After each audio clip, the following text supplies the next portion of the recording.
वजू टैंक और sealed area के अंदर से एएसआई को सर्वेक्षण का आदेश दिया जाए। वहाँ पे भी 8 और ऐसे तहखाने हैं जिसमें सर्वेक्षण नहीं हो पाया है।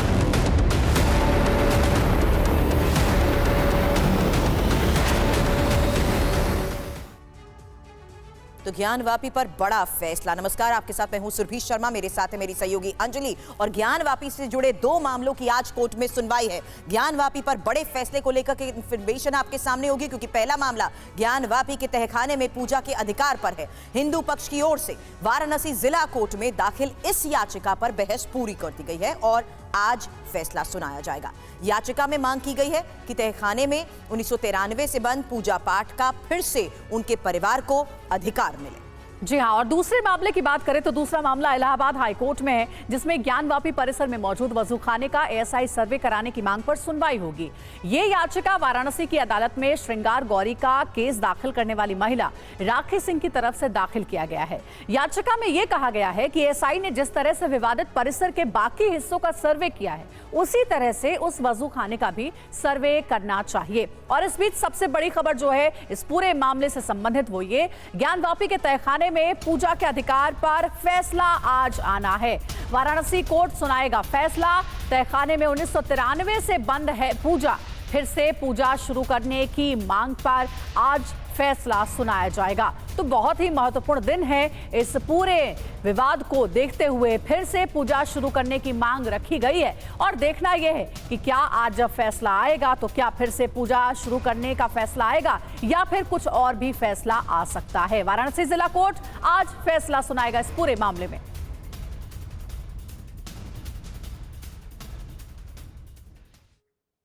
दो मामले जिस पर आज नजर है। डिटेल इंफॉर्मेशन अब आपके सामने। और सबसे पहले तहखाने में पूजा के अधिकार को लेकर हिंदू पक्ष की आखिर मांग क्या है और मुस्लिम पक्ष की दलील क्या है, यही इंफॉर्मेशन आपके सामने रख रहे हैं। क्योंकि हिंदू पक्ष की तरफ से जिस तरीके से मांग की गई है उसमें तहखाने में पूजा पाठ की अनुमति मिलने की बात कही गई है। वहीं मुस्लिम पक्ष की दलील यह है कि पूजा पाठ की अनुमति नहीं दी जाए। हालांकि इंपॉर्टेंट यह भी है कि दोनों पक्ष जिस तरीके से अपनी बात रख रहे हैं उसमें हिंदू पक्ष ने मांग की है कि नंदी जी के सामने की बैरिकेडिंग को खोल दिया जाए, जबकि मुस्लिम पक्ष की यह दलील है कि विशेष पूजा अधिनियम से यह बाधित है। जी हाँ, हिंदू पक्ष की मांग है कि 1993 तक तहखाने में पूजा होती थी। मुस्लिम पक्ष ने इस पर दलील दी है कि तहखाना मस्जिद का हिस्सा है। तो अभी तक क्या क्या हुआ इस पूरे मामले पर, क्या तर्क दिए गए वो आपको बता रहे हैं। हिंदू पक्ष मांग कर रहा है कि मुलायम सरकार ने तहखाने में पूजा रोक दी थी। मुस्लिम पक्ष इस पर दलील दे रहा है कि तहखाना वक्फ बोर्ड की संपत्ति है, वक्फ बोर्ड की प्रॉपर्टी है। तो तहखाने में पूजा की क्या इजाजत मिलेगी, आज इसे लेकर के ही फैसला आना है, जिस पर हर किसी की निगाहें टिकी हुई हैं। हालांकि इस मामले से जुड़े 2 वकीलों के बयान अब आपको सुनाते हैं। उस पर तमाम जो है लोग लगे थे कि इसको किसी प्रकार से जो है कब्जा कर लिया जाए, जिसको देखते हुए उनके ही विरासत वंशज जो हैं शैलेंद्र कुमार पाठक, जो उनके नाती हैं, उनके द्वारा उनकी तरफ से हम लोगों ने याचिका दाखिल किया था कि वो व्यास जी का जो तहखाना है व्यास जी के संबंधित था, उसमें जो है एक जिलाधिकारी को रिसीवर बनाया जाए ताकि कोई कब्जा न हो, किसी प्रकार का तोड़फोड़ नुकसान उस तहखाने का न हो। और पुनः जो है इसमें 1993 तक जो धार्मिक क्रियाएं होती थीं, पूजा हो चाहे कथा हो या अन्य भी तमाम धार्मिक क्रियाएं, उसको पुनः बहाल कर दिया जाए। ये सारी चीज़ें तो माननीय जिला कोर्ट ने 17 दिसंबर को आदेश दिया, जिसमें रिसीवर जो है माननीय श्रीमान जिलाधिकारी महोदय को उन्होंने बना दिया और जिलाधिकारी महोदय वहाँ के रिसीवर नियुक्त हो गए। आज के लिए रिजर्व कर लिया है ऑर्डर। तो आज जो है रिजर्व और जो ऑर्डर हुआ इस पर फैसला आएगा कि वहाँ पुनः जो है धार्मिक क्रियाकलाप, पूजा पाठ, कथा वगैरह पुनः चालू करवाया जाए, न करवाया जाए। 1993 तक चलता था। तो ये फैसला आज, अब देखिए कोर्ट है, टाइमलाइन तो बताना बड़ा मुश्किल है, लेकिन संभवतः लंच के बाद वो ऑर्डर देंगे और इस पर फैसला आ जाएगा कि इसको पुनः जो है इसमें पूजा पाठ वगैरह शुरू हो या ना हो। इस पर आज फैसला है। आज के लिए रिजर्व उन्होंने कर लिया है फैसला। मैंने सुप्रीम कोर्ट में एप्लीकेशन फाइल की है और उस एप्लीकेशन में मैंने ये मांग की है कि जो सुप्रीम कोर्ट का 19 मई 2023 का स्टे ऑर्डर है, जिससे वजू टैंक और सील्ड एरिया के अंदर सर्वे का ऑर्डर इलाहाबाद हाईकोर्ट ने दिया था, जिसको सुप्रीम कोर्ट ने स्टे किया है, उस स्टे ऑर्डर को वेकेट किया जाए। और मैंने ये भी मांग की है कि उस पूरे वजू टैंक एरिया की फीचर्स की और सारे एरिया की स्टडी करने के लिए वहां पे एएसआई को सर्वेक्षण का आदेश दिया जाए, क्योंकि सर्वेक्षण से ही ये साबित हो पाएगा कि वो फाउंटेन है या शिवलिंग है। और ये दोनों एप्लीकेशन सुप्रीम कोर्ट में दायर की गई है। और साथ ही साथ ये भी मांग की गई है कि वहां पे भी 8 और ऐसे तहखाने हैं जिसमें सर्वेक्षण नहीं हो पाया है, और उसका भी सर्वे का ऑर्डर माननीय सुप्रीम कोर्ट पारित करे। हमारे रोविंग एडिटर पंकज झा इस वक्त हमें ज्वाइन कर चुके हैं। पंकज जी, पहले मामले की सुनवाई के तहत सवाल करना चाहूंगी, क्योंकि यहाँ पर परिसर में ज्ञानवापी परिसर स्थित व्यास जी के तहखाने में दोबारा पूजा को देखते हुए क्या क्या तथ्य कोर्ट के सामने रखे गए हैं, जिस आधार पर आज फैसले की संभावना है?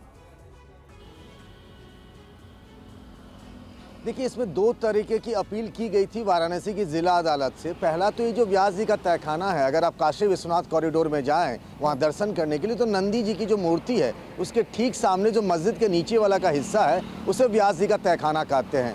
1993 में नवंबर महीने तक यहाँ पूजा पाठ और तमाम तरह की कथाएँ जो हैं वो की जाती थी, लेकिन मुलायम सिंह यादव उस वक्त मुख्यमंत्री हुआ करते थे। उनके मौखिक आदेश के बाद इसे बंद कर दिया गया। तो हिंदू पक्ष की तरफ से यही तर्क दिया गया कि कोई लिखित आदेश नहीं था, बेवजह बंद किया गया।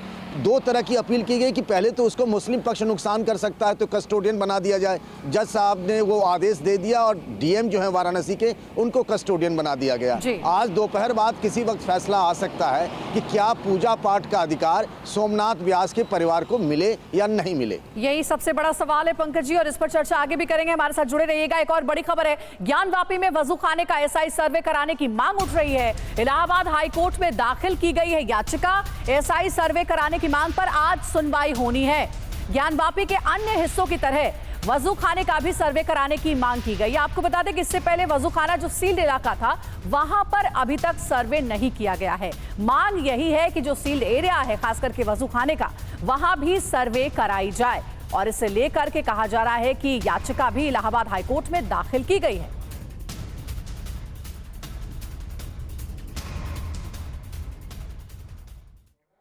तो इलाहाबाद हाईकोर्ट में सुनवाई को देखते हुए वजू खाने का एएसआई सर्वे होगा, ये एक बड़ा सवाल है, क्योंकि ज्ञानवापी परिसर में स्थित वजू खाने के एएसआई सर्वे कराने की मांग को लेकर खबर है और हिंदू पक्ष की राखी सिंह की तरफ से दायर की गई याचिका। आपको बता दें, श्रृंगार गौरी केस का निपटारा होने के लिए सर्वे जरूरी बताया गया और ज्ञानवापी के बाकी हिस्सों के सर्वे का भी इसमें हवाला दिया गया है। हिंदू पक्ष की राखी सिंह की तरफ से याचिका दायर की गई है, जिसमें कहा जा रहा है कि जो सील एरिया है वजू खाने का, वहां भी सर्वे कराया जाए। आपको बता दें कि श्रृंगार गौरी केस का निपटारा होने के लिए सर्वे जरूरी बताया गया है और इसलिए मांग रखी गई है। ज्ञानवापी के बाकी हिस्सों के सर्वे का हवाला भी दिया गया है और इसके आधार पर ही कहा जा रहा है कि आगे भी सर्वे कराया जाए। मई 2022 में सिविल जज के आदेश पर वजू खाना सील कर दिया गया था और इसलिए इस एरिया का सर्वे नहीं हो पाया। हालांकि वजू खाने में हिंदू पक्ष ने शिवलिंग मिलने का जो दावा किया, उसी के तहत जिला जज ने पिछले साल वजू खाने के सर्वे की मांग हालांकि खारिज कर दी थी और जस्टिस रोहित रंजन अग्रवाल की सिंगल बेंच अब सुनवाई करेगी। जी हाँ, तो देखिए ये है पूरी डिटेल्स इस पूरे खबर से जुड़ी हुई और हमारे साथ पंकज जी भी जुड़े हुए हैं, उनका भी रुख करते हैं। पंकज जी, मांग रखी गई है, हिंदू पक्ष के वकील है विष्णु शंकर जैन, उनको हमने सुना, उन्होंने कहा है कि 8 और ऐसे तहखाने हैं जहां पर सर्वे नहीं किया गया है। अब उन इलाकों का भी सर्वे कराने की जरूरत है और खास करके वजू खाने का भी सर्वे कराने की मांग रखी गई है। इस संबंध में आज फैसला भी आना है। नहीं, देखिए, इसमें फैसला आज शायद ना आ पाए, अभी तो सुनवाई पूरी होनी है। इलाहाबाद हाई कोर्ट में जो राखी सिंह के वकील हैं सौरभ तिवारी, उन्होंने याचिका दायर की और सुप्रीम कोर्ट में एक मामला पेंडिंग पड़ा हुआ है। पूरे परिसर का सर्वे हो गया है। वजू खाने का जो इलाका है जिसमें फाउंटेन मिलने की बात कही गई थी, जब एडवोकेट कमिश्नर की तरफ से सर्वे कराया गया था, उसमें कह रहे हैं हिंदू पक्ष शिवलिंग है, मुस्लिम पक्ष कह रहा है ये फाउंटेन है। तो ये अपील की गई है कि उस इलाके का भी सर्वे हो जाए, 8 तहखाने का सर्वे हो जाए, तो दूध का दूध पानी का पानी हो जाएगा। उसके बाद श्रृंगार गौरी के जो पूजा को लेकर के याचिका पड़ी हुई है उस पर फैसला हो सकता, पता चल जाएगा कि वो मस्जिद था या मंदिर था। इसीलिए वो चाहते हैं कि वजू खाना जो सील एरिया है उसका भी सर्वे हो जाए। जी, तो श्रृंगार गौरी केस की में जिस तरीके से राखी सिंह की तरफ से दाखिल की गई थी याचिका, उस आधार पर अब यहाँ पर भी वजू खाने को देखते हुए खास तौर पर और सर्वे कराने की मांग रखी जा रही है। पंकज जी,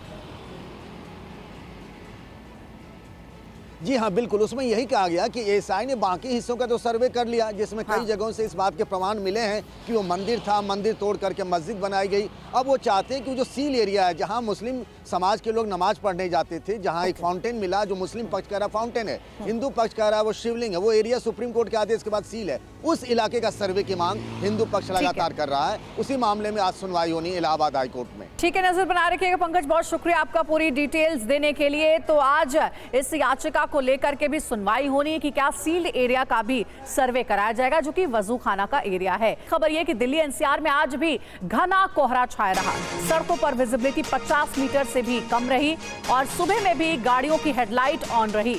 5 फरवरी तक कोहरा छाए रहने का अनुमान मौसम विभाग की ओर से जताया जा रहा है। वहीं आज दिल्ली में हल्की बारिश के भी आसार हैं।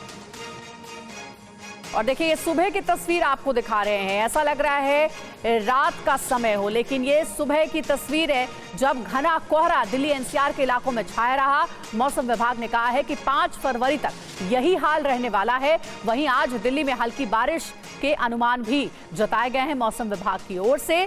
तो कोहरे की मार दिल्ली वासी झेल रहे हैं। सुबह सुबह देखिए, गाड़ियों की जो हेडलाइट है वो ऑन करके ड्राइवर गाड़ी चला रहे थे, क्योंकि कुछ भी नजर नहीं आ रहा था, 50 मीटर से भी कम विजिबिलिटी थी।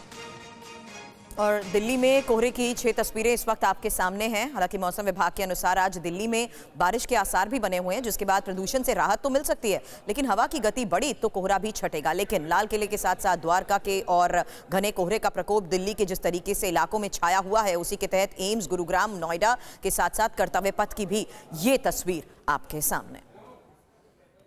दिल्ली से ही हमारे सहयोगी इस वक्त हमें ज्वाइन कर चुके हैं। पुनीत शर्मा हमारे साथ हैं। पुनीत, इस वक्त तो अब ट्रैफिक आवर्स है, यानी ऑफिस आवर्स को देखते हुए जो हालात हैं, उसमें भी क्या अभी दिल्ली वालों को मुश्किलों का सामना करना पड़ रहा है? बिल्कुल, आज जिस तरीके से घना कोहरा छाया है, उसे अभी 9 बजे के बाद भी कोहरा छटा नहीं। और यही आलम है कि आप देखेंगे कि बहुत सारी गाड़ियां इस वक्त हेडलाइट्स को जला करके चल रही हैं, क्योंकि विजिबिलिटी कोई खास फर्क नहीं पड़ा है उस पर। आप देखिए, जो गाड़ियां हैं वो लगातार अपनी लाइटों को जलाकर चल रही हैं, कुछ डिपर का इस्तेमाल कर रही हैं। जो कोहरा था सुबह, वो कई जगह 0 विजिबिलिटी थी, जबकि कई जगह लगभग 50 मीटर तक ही थोड़ी विजिबिलिटी जरूर पड़ी है, लेकिन अभी भी कोई खास फर्क नहीं पड़ा है। कल दोपहर से मौसम ने करवट ली है। दोपहर के बाद जो है आसमान में काले बादल छाए थे, धूप निकलना बंद हो गई थी और उसके बाद से ही मौसम में परिवर्तन आया। पूरी रात दिल्ली और एनसीआर की सड़कों पर इसी तरीके का घना कोहरा छाया हुआ है। अभी 9 बज चुके हैं, लेकिन आप आलम देखिए, आपको दिखा रहे हैं कि जो कोहरा है उसने दिल्ली और एनसीआर की सड़कों को पूरी तरीके से चपेट में ले रखा है और जो गाड़ियों की रफ्तार है काफी ज्यादा कम हो जा रही है, खासतौर पर हाईवे पर। और यही वजह है कि सुबह जो पीक आवर्स में दफ्तर जाने वाले लोग हैं, उन लोगों को भी थोड़े जाम का सामना करना पड़ रहा है, क्योंकि गाड़ियों की रफ्तार कम हो रखी है। ये जो जनवरी की ठंड है, ये इसने पिछले 13 साल का रिकॉर्ड तोड़ा है। 13 साल में सबसे ठंडी जनवरी ये साबित हुई है। अगर कल की बात करें तो कल भी जो न्यूनतम तापमान था वो लगभग 8 डिग्री सेल्सियस तक चला गया। और ठीक है पुनीत, यानी जनवरी में अमूमन ये हाल नहीं होता था, लेकिन इस साल जनवरी में ठंड और उसके बाद कोहरे की मार दिल्ली वासी झेल रहे हैं। कई इलाकों में कुछ ऐसा ही नजारा है। बहुत शुक्रिया हमारे साथ जुड़ने के लिए पुनीत आपका, और सुबह की अपडेट देने के लिए। और अब बात करेंगे लंबे इंतजार के बाद पहाड़ों पर हो रही बर्फबारी की। पहाड़ों में बर्फबारी से मौसम गुलजार हो गया है। कश्मीर से लेकर हिमाचल तक पहाड़ बर्फ की चादर से ढक गए हैं। हम आपको 4 तस्वीरें इस वक्त दिखा रहे हैं। रामबन जम्मू कश्मीर की तस्वीर है, वहीं गुलमर्ग की तस्वीर है, लाहौल स्पीति हिमाचल प्रदेश और कुल्लू हिमाचल प्रदेश की तस्वीर है। ये देखिए, बर्फ की सफेद चादर से पूरा इलाका ढक गया है और यही देखने के लिए दूर दूर से सैलानी इन इलाकों में पहुंच रहे हैं। पहाड़ों पर हो रही बर्फबारी का ही असर है कि मैदानी इलाकों में भी ठंड बहुत ज्यादा बढ़ गई है। और बड़ी खबर यह है कि हिमाचल में बर्फबारी में फंसे पर्यटकों को रेस्क्यू किया गया है। अटल टनल के पास फंसे 300 पर्यटकों को रेस्क्यू किया गया। आपको बता दें, पुलिस ने पर्यटकों को सुरक्षित जगह पहुंचा दिया है और हालात को देखते हुए अभी फिलहाल नजर ये बनाई जा रही है कि कहीं किसी इलाके में कोई फंसा हुआ तो नहीं है। लेकिन इस बीच जिस तरीके से 300 से ज्यादा पर्यटकों के अटल टनल के पास फंसे होने को लेकर खबर मिली थी, अब फिलहाल अपडेट ये है कि इन सभी पर्यटकों को रेस्क्यू कर पुलिस ने सुरक्षित स्थान पहुंचा दिया है।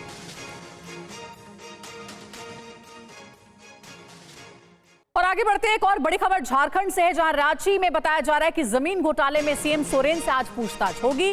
सीएम आवास पर हेमंत सोरेन से आज पूछताछ होगी। दोपहर 1 बजे पूछताछ के लिए मौजूद रहेंगे सीएम सोरेन। सीएम सोरेन की ओर से ईडी को ईमेल से दी गई जानकारी।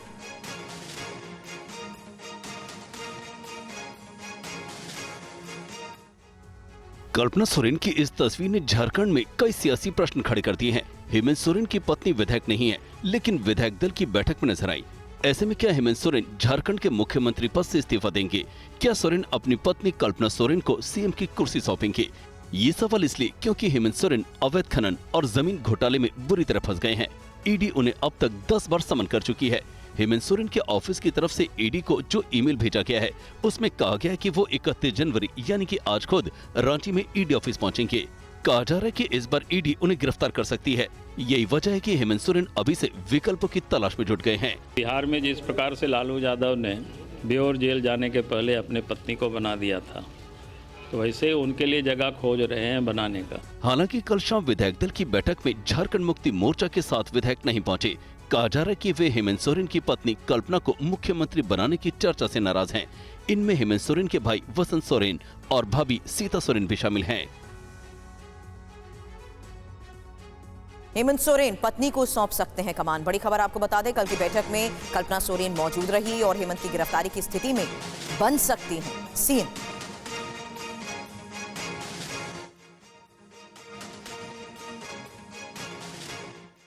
एक और बड़ी खबर यह कि कल्पना सोरेन विधायक नहीं है, इसलिए मीटिंग में उनकी मौजूदगी को लेकर कई सवाल भी पूछे गए। कयास लगाए जा रहे हैं कि अगर ईडी ने हेमंत सोरेन को गिरफ्तार किया तो कल्पना सोरेन झारखंड की अगली मुख्यमंत्री हो सकती हैं।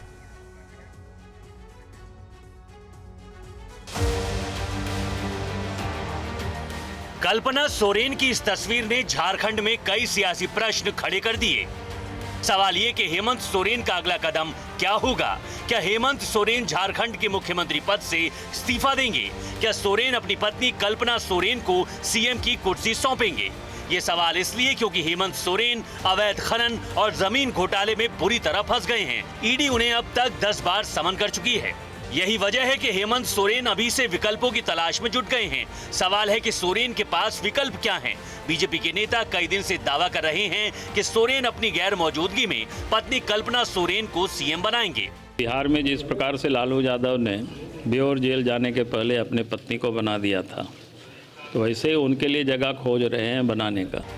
इस तरह की बातें इसलिए भी कही जा रही हैं क्योंकि साल के पहले दिन ही अचानक गांडेय विधानसभा सीट से जेएमएम विधायक सरफराज अहमद ने इस्तीफा दे दिया, जिसके बाद ये अटकलें तेज हो गई कि गांडेय से हेमंत सोरेन की पत्नी कल्पना चुनाव लड़ सकती हैं, ताकि हेमंत सोरेन के पद छोड़ने की सूरत में उनका सीएम बनने का रास्ता साफ हो सके।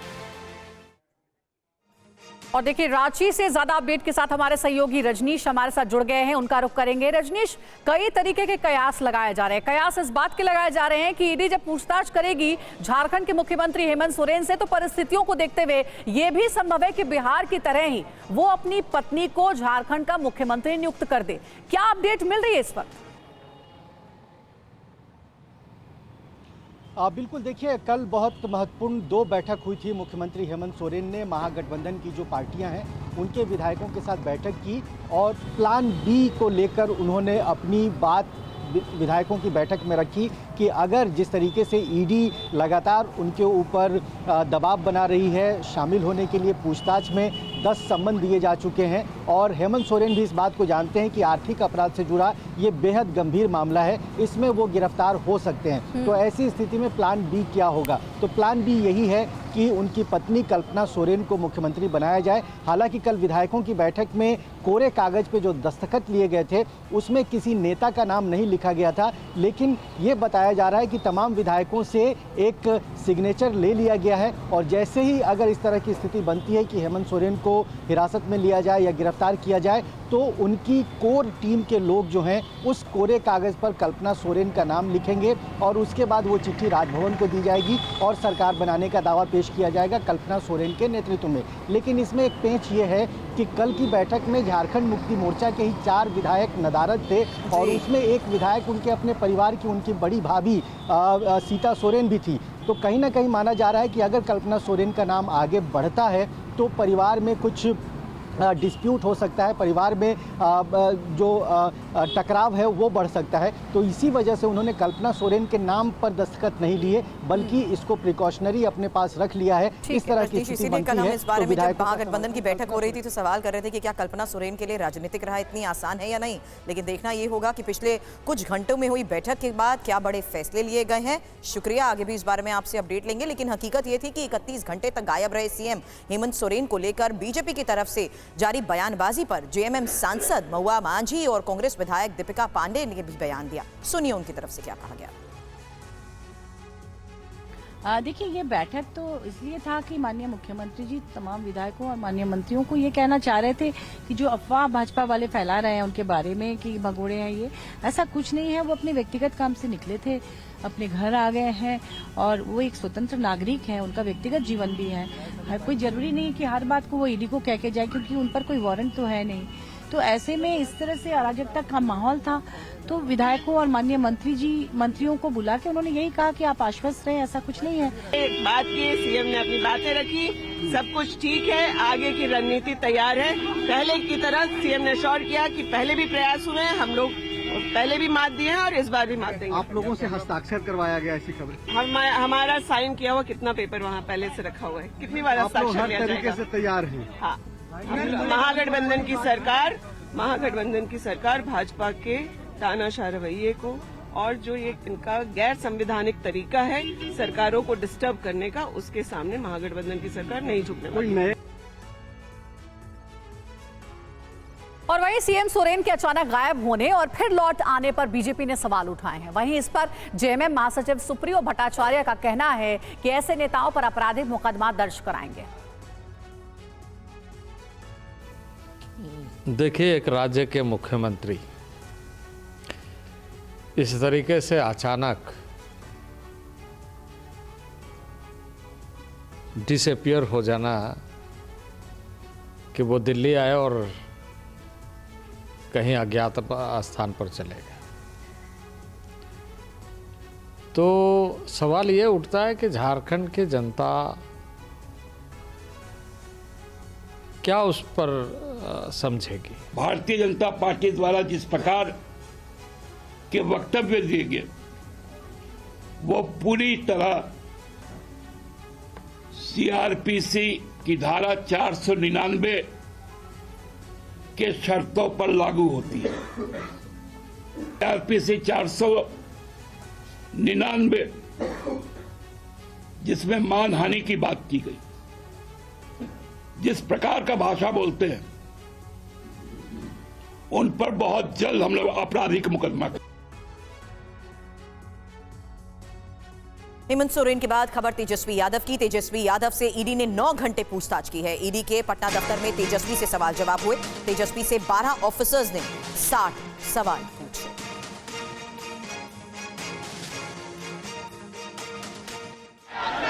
तेजस्वी यादव कल सुबह 11:30 बजे पटना के बैंक रोड स्थित ईडी दफ्तर पहुंचे थे, जिसके बाद तेजस्वी से लंबी पूछताछ हुई।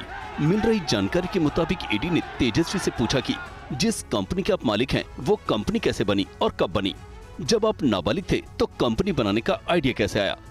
कंपनी 4 करोड़ की थी, कंपनी के बनने के कुछ साल में करोड़ों का ट्रांजैक्शन कैसे हुआ, कमाई का स्रोत क्या रहा।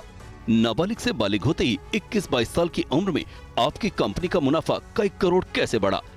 160 करोड़ का आलीशान घर आपने अपनी कंपनी के नाम पर महज कुछ लाख में कैसे लिया। आपने करोड़ों रुपए कहां से कमाए। इस दौरान ईडी ऑफिस के बाहर तेजस्वी के समर्थक नारेबाजी करते दिखे। पार्टी के विधायक पास के ही मंदिर में बैठे रहे। लालू प्रसाद जी ने जमीन हड़पा है, ये ईडी ने पहले ही बताया। बिहार में भ्रष्टाचार हो तो लालू प्रसाद जी का परिवार है। इससे पहले सोमवार को ईडी ने आरजेडी सुप्रीमो लालू यादव से भी 10 घंटे पूछताछ की थी।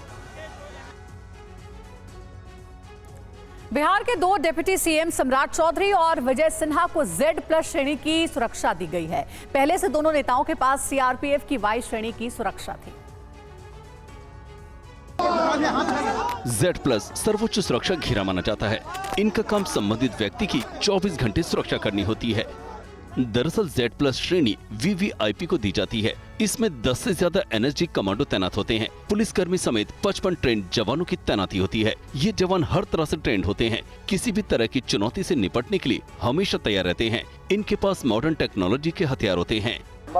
गौरतलब है कि बिहार की नई सरकार में बीजेपी कोटे से सम्राट चौधरी और विजय सिन्हा को डिप्टी सीएम बनाया गया है। ओबीसी नेता सम्राट चौधरी शकुनी चौधरी के बेटे हैं, जिन्होंने राबड़ी देवी वाली सरकार में मंत्री के रूप में राजनीति के क्षेत्र में कदम रखा था। सम्राट चौधरी ने आरजेडी छोड़ जीतन राम मांझी के नेतृत्व वाली जदयू सरकार में शामिल हो गए। फिर बीजेपी में शामिल हुए तो पार्टी ने सम्राट चौधरी को प्रदेश का उपाध्यक्ष बनाया और बाद में उन्हें बिहार विधान परिषद में भेजा। वहीं स्वर्ण जाति से ताल्लुक रखने वाले नेता विजय कुमार सिन्हा राज्य विधानसभा में अध्यक्ष, राज्य सरकार में मंत्री और नेता प्रतिपक्ष जैसे पदों की जिम्मेदारी संभाल चुके हैं।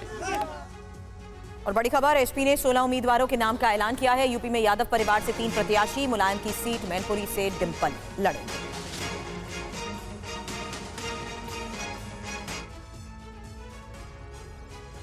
समाजवादी पार्टी ने लोकसभा चुनाव 2024 के लिए अपने उम्मीदवारों की पहली सूची जारी कर दी है। मुलायम सिंह यादव की सीट मैनपुरी से अखिलेश यादव की पत्नी डिंपल यादव चुनाव लड़ेंगी। डिंपल अभी भी वहीं से सांसद हैं। इसके अलावा बदायूं से धर्मेंद्र यादव, लखनऊ से रविदास मेहरोत्रा, फैजाबाद से अवधेश प्रसाद, अंबेडकर नगर से लालजी वर्मा, बस्ती से राम प्रसाद चौधरी, गोरखपुर से काजल निषाद को उम्मीदवार बनाया गया है। फिरोजाबाद से राम गोपाल यादव के बेटे अक्षय यादव, जबकि बदायूं से अखिलेश के चचेरे भाई धर्मेंद्र यादव उम्मीदवार होंगे। 3 साल पहले कांग्रेस से इस्तीफा देकर समाजवादी पार्टी की सदस्यता ग्रहण करने वाली अनु टंडन को उन्नाव से उम्मीदवार बनाया गया है। अनु टंडन 2009 में उन्नाव से सांसद रही हैं। 2014 के लोकसभा चुनाव में अनु टंडन चौथे स्थान पर रही तो 2019 के चुनाव में वे तीसरे स्थान पर थी। वहीं काजल निषाद भोजपुरी फिल्मों की मशहूर अभिनेत्री है। काजल निषाद का जन्म मुंबई में हुआ। उनके माता पिता कच्छ गुजरात से हैं, लेकिन मुंबई में बस गए। काजल निषाद 2012 और 2022 में मिली हार के बाद तीसरी बार राजनीति में भाग्य आजमाने जा रही हैं। बिहार में न्याय यात्रा के दौरान राहुल गांधी का एकदम देसी अंदाज नजर आया है। राहुल किसान के गेटअप में नजर आए और किसानों का मुद्दा भी उठाया। सिर पर पगड़ी, खटिया पर बैठकर बातचीत, ये है राहुल गांधी का एकदम बिहार वाला अंदाज, वो भी एक किसान का। भारत जोड़ो न्याय यात्रा के पूर्णिया पहुंचने के दौरान पूर्णिया पूर्व प्रखंड के सिकंदरपुर गांव में मंगलवार को राहुल गांधी किसान चौपाल में पहुंचे। यहां सैकड़ों किसान उनकी प्रतीक्षा कर रहे थे। किसान चौपाल में पहुंचकर राहुल गांधी ने आलू की सब्जी और रोटी खाई। राहुल ने एक बार फिर से किसान पर नीति को लेकर सरकार को घेरा। किसानों को चारों ओर से घेरा जा रहा है। आपकी जमीन छीनी जा रही है, आपसे जमीन ली जाती है। अदानी जी जैसे बड़े बड़े उद्योगपतियों को फ्री में तोहफे जैसे गिफ्ट में दी जाती है। दूसरी तरफ से खाद, बीज, इन चीजों में आपसे आप पर दबाव डाला जाता है, आपसे पैसा छीना जाता है। इस दौरान राहुल के साथ कन्हैया कुमार भी मौजूद थे। पूर्णिया में राहुल ने नीतीश कुमार को लेकर बीजेपी को घेरा और नीतीश पर राहुल ने एक चुटकुला भी सुनाया। आपके स्टेट के आपके चीफ मिनिस्टर के बारे में चुटकुला है, मैं सुना देता हूं, आपको सुनना है। गाड़ी में पता लगता है कि वो अपना शॉल गवर्नर के घर में छोड़ आए तो ड्राइवर से कहते हैं भैया चलो वापस चलो, शॉल उठाना है। तो ड्राइवर गाड़ी घुमाता है, गवर्नर के घर आता है। नीतीश जी निकलते हैं, गवर्नर के पास जाते हैं, दरवाजा खोलते हैं। गवर्नर कहते हैं भाई इतनी जल्दी वापस आ गए। वहीं राहुल गांधी ने यह भी कहा कि नीतीश कुमार पर बीजेपी ने दबाव बनाया और वो बिखर गए। थोड़ा सा दबाव पड़ता है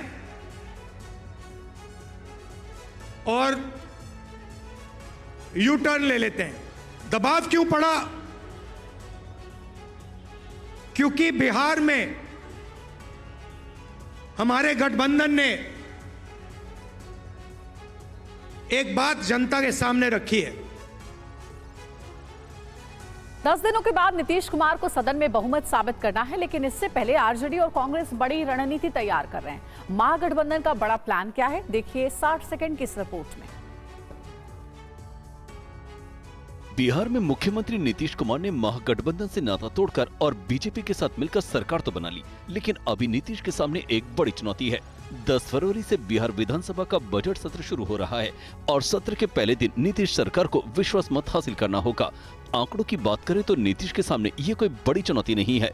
नीतीश के पास 128 सदस्यों का समर्थन है। सत्र शुरू होने में 10 दिनों का समय है और इस बीच महागठबंधन बड़ी रणनीति तैयार कर रहा है। आरजेडी और कांग्रेस की रणनीति है कि सदन में एनडीए को बहुमत साबित नहीं करने दिया जाए।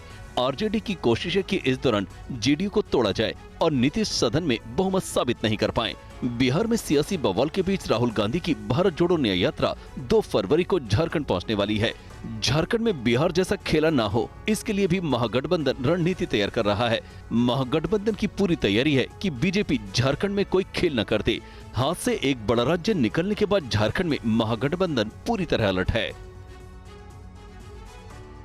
चंडीगढ़ मेयर चुनाव पर हाईकोर्ट में सुनवाई आज। आम आदमी पार्टी कैंडिडेट की याचिका पर सुनवाई होगी कल। बीजेपी कैंडिडेट मनोज सोनकर ने चुनाव जीता था। आम आदमी पार्टी ने चुनाव में धांधली के आरोप लगाए।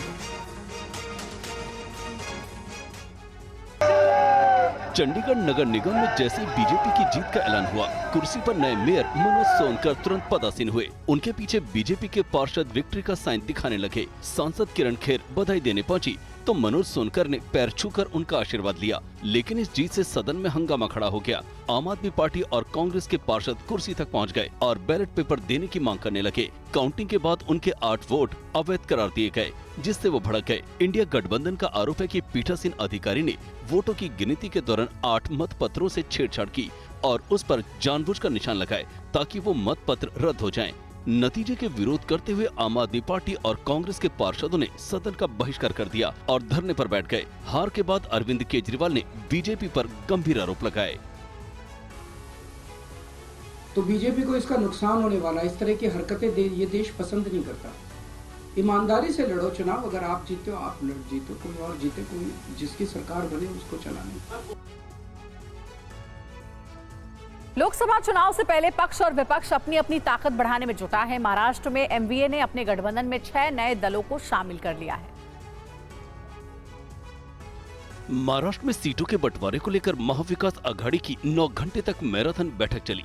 बैठक में एमवीए में 6 नए दलों को शामिल करने का फैसला किया गया। एमवीए में सीपीआई, सीपीआईएम, आप, समाजवादी पार्टी, वंचित बहुजन अघाड़ी और शेतकरी कामगार पार्टी को शामिल किया गया है। बैठक के बाद कांग्रेस नेता अशोक चौहान ने कहा कि हमारा गठबंधन मजबूत हो रहा है। वहीं संजय राउत ने कहा कि नए दलों के शामिल होने से गठबंधन को मजबूती मिली है। आज के बैठक में हमने महाविकास आघाड़ी में सीपीआई, सीपीआईएम, आप, समाजवादी पार्टी और वंचित बहुजन अघाड़ी को भी महाविकास आघाड़ी में हमने आज शामिल किया। बहुत बड़ी बात है। तो हमारे वही पीडब्ल्यूडी और आज महाविकास आघाड़ी जो है और मजबूत हो गई। सीटों के बंटवारे पर राउत ने कहा कि महाविकास आघाड़ी में कोई मतभेद नहीं है। सीट शेयरिंग को लेकर सकारात्मक बातचीत चल रही है। आज से शुरू होगा संसद का बजट सत्र। सदन में आज राष्ट्रपति का अभिभाषण होगा। आज पेश होगा आर्थिक सर्वेक्षण। कल बजट पेश करेंगी वित्त मंत्री निर्मला सीतारमण। 7 फरवरी को चर्चा पर जवाब देंगे प्रधानमंत्री नरेंद्र मोदी। संसद का बजट सत्र आज से शुरू हो रहा है। बजट सत्र के पहले दिन राष्ट्रपति द्रौपदी मुर्मू दोनों सदनों की संयुक्त बैठक को संबोधित करेंगी। संयुक्त बैठक लोकसभा कक्ष में होगी। जानकारी के मुताबिक राष्ट्रपति द्रौपदी मुर्मू सुबह 10:55 पर संसद भवन पहुंचेंगी। नई संसद में राष्ट्रपति का ये पहला अभिभाषण होगा। इसके बाद अभिभाषण की कॉपी और आर्थिक सर्वेक्षण सदन के पटल पर रखा जाएगा। कल यानी 1 फरवरी को वित्त मंत्री निर्मला सीतारमण बजट पेश करेंगी। 2, 5, 6 और 7 फरवरी को धन्यवाद प्रस्ताव पर चर्चा होगी। राज्यसभा में पीएम मोदी 7 फरवरी को चर्चा का जवाब देंगे। सूत्रों के मुताबिक पीएम मोदी अपने भाषण में विपक्ष पर तीखा हमला बोलते हुए और अपनी सरकार की उपलब्धियां गिनाते हुए लोकसभा चुनाव के लिए मुद्दे तय कर देंगे। इस बीच सभापति जगदीप धनखड़ ने जानकारी दी है कि राष्ट्रपति के अभिभाषण पर कोई भी सदस्य 10 से अधिक संशोधनों का नोटिस नहीं दे सकता है। अगर व्यक्तिगत तौर पर या संयुक्त रूप से 10 से अधिक संशोधन दिए गए तो पहले 10 संशोधनों के नोटिस मान्य होंगे। बजट से पहले देश की जीडीपी ग्रोथ को लेकर अच्छी खबर सामने आई है। भारत के ग्रोथ का अनुमान बदल गया है। पूरे देश की नजर कल आने वाले बजट पर टिकी हुई है। अंतरिम बजट से पहले इंटरनेशनल मॉनेटरी फंड यानी कि IMF ने बड़ी खुशखबरी दी है।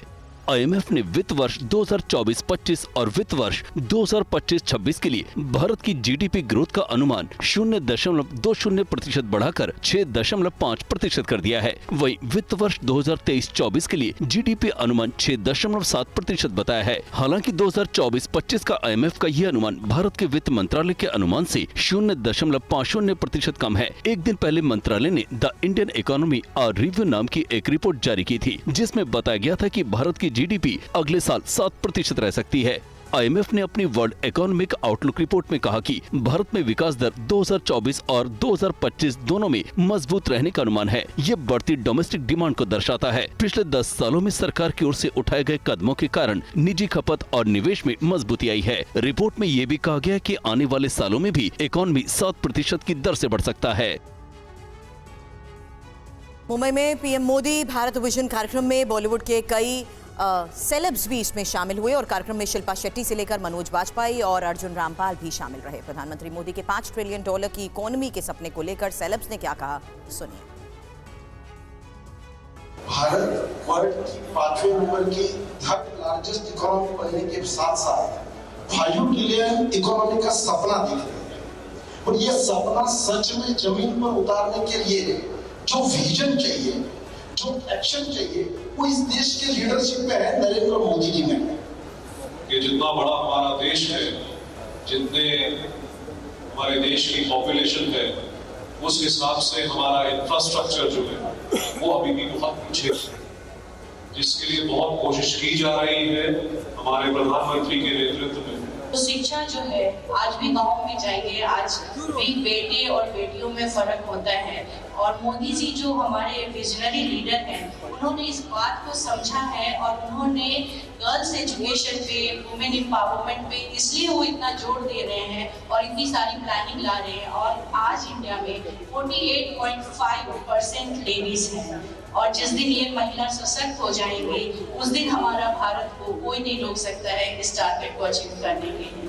और इस वक्त की बड़ी खबर आपको बता दें पाकिस्तान से है, जो एक बार फिर से टूटने वाला है। पाकिस्तान के बलूचिस्तान में BLA ने कोहराम मचा दिया है। बलूचिस्तान, माज और बोलन पर BLA के कब्जे को लेकर खबर है। लाउडस्पीकर से ऐलान किया गया है कि लोग घरों में रहें। मार्च में घुस रहे 12 पाकिस्तानी सैनिकों को मौत के घाट उतारा गया।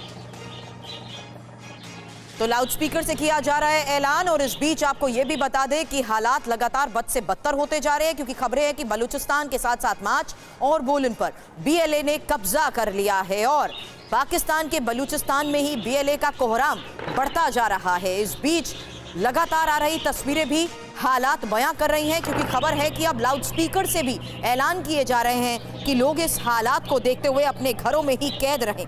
लेकिन इस बीच खबरें ये भी मिल रही हैं कि पाकिस्तान फिर से टूटने की कगार पर पहुंच गया है।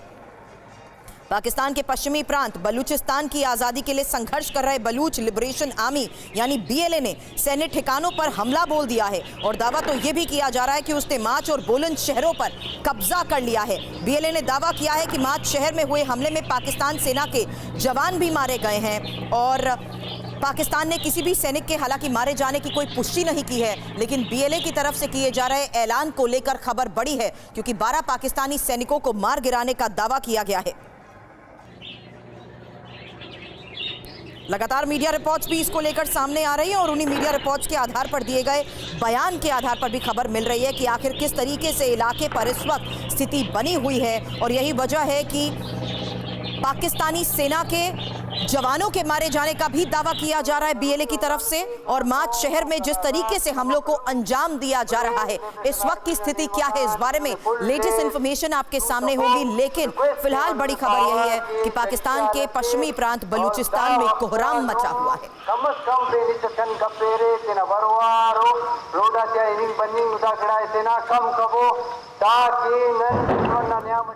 बड़ी खबर, केरल में बीजेपी नेता रंजीत श्रीनिवासन की हत्या के दोषी 15 PFI और SDPI सदस्यों को कोर्ट ने मौत की सजा सुनाई है। केरल बीजेपी के नेता रंजीत श्रीनिवासन की हत्या के आरोपी सभी 15 पीएफआई और एसडीपीआई के सदस्यों को आलप्पुझे एडीजी कोर्ट ने मंगलवार को फांसी की सजा सुनाई है। केरल ओबीसी मोर्चा के राज्य सचिव रंजीत श्रीनिवासन की हत्या 19 दिसंबर 2021 को आलप्पुझे के घर के सामने की गई थी। 19 दिसंबर 2021 को रंजीत श्रीनिवासन जैसे ही अपने घर पहुंचे, उनके परिवार के सामने इन बदमाशों ने उन पर हमला बोल दिया था। इस हमले में रंजीत श्रीनिवासन की दर्दनाक मौत हो गई थी। रंजीत पेशे से वकील थे। और बड़ी खबर है, छत्तीसगढ़ में पूर्व मंत्री के घर पर आईटी की रेड पड़ी है। पूर्व मंत्री अमरजीत भगत के घर पर रेड, अंबिकापुर वाले घर में चल रही है रेड।